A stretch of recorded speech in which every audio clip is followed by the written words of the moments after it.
அழுதால் உன் பார்வையும் அயர்ந்தால் உன் கால்களும்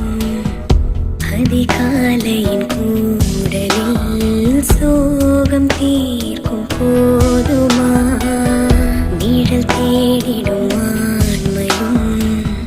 நிஜம் தேடிடும் பெண்மையும் ஒரு போர்வையில்